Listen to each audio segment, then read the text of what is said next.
Babək hərəkatı Azərbaycanın işğalına qarşı aparılmış bir mübarizə deyildi. Bunu bu kontekstdə dəyərləndirmək yanlışdır. Xürrəmiliyin nə olduğunu bildikdən sonra Babəkin kimliyi bizim üçün daha asan aydın olacaq. Xürrəmilik bir dini hərəkat idi, bir dini cərəyan idi sözsüz ki. Və biz bu haqda məlumat verən qaynaqlar, ana qaynaqlar, əsas qaynaqlar, təməl qaynaqlar hansılardır? Buna baxsaq görərik ki, bu Əbdülkərim Əl-Bağdadinin Əl-Fərq Beynəl-Firaq adlı əsəridir, birinci bu əsərdir. İkincisi də Şəhristani'nin Əl-Milal və Nihal adlı əsəridir. Bu iki əsərə baxdıqda biz nəyi görürük? Bu başlıq altında, məsələn, Əbdülkərim Əl-Bağdadi Əl-Fərq Əl-Firaq adlı əsərində Xürrəmiliyi ələ alarkən bu başlıq altında ələ alır. Qeyd edir ki, İslama nisbət edilən, lakin İslamdan olmayan bəzi firqələr deyə bir başlıq verir.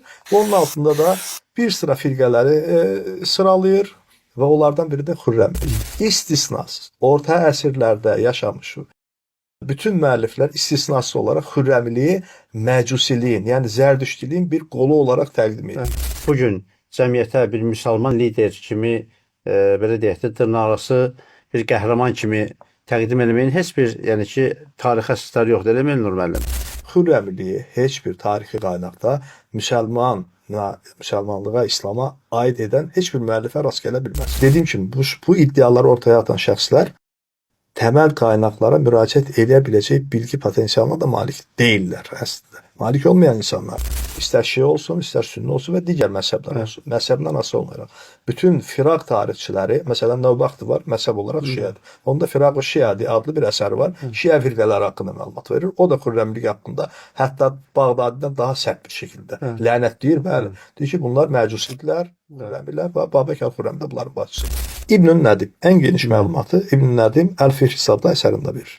İbn-i Nədimin Abbasi sarayı ilə yaxından uzaqdan bir əlaqəsi yox idi. Ola da bilməzdi. Çünki Abbasi sarayı Sünni İslamı təmsil edirdi. İbn-i Nədim isə məzhəb olaraq şiə idi. Bir digər tarixçi Əhməd Əl-Yaqubi yenə də şiə məzhəblidir. İbn-i Əsəm Əl-Küfi, İbn-i Əsəm Əl-Küfi də şiə məzhəblidir. Və bu şəxslərin heç biri Babəkin müsəlman olduğunu qeyd eləmirlər və Abbasi sarayına yaxın olub, Abbasi sarayını təmsilən bu haqda məlumat vermələri də mümkün deyil.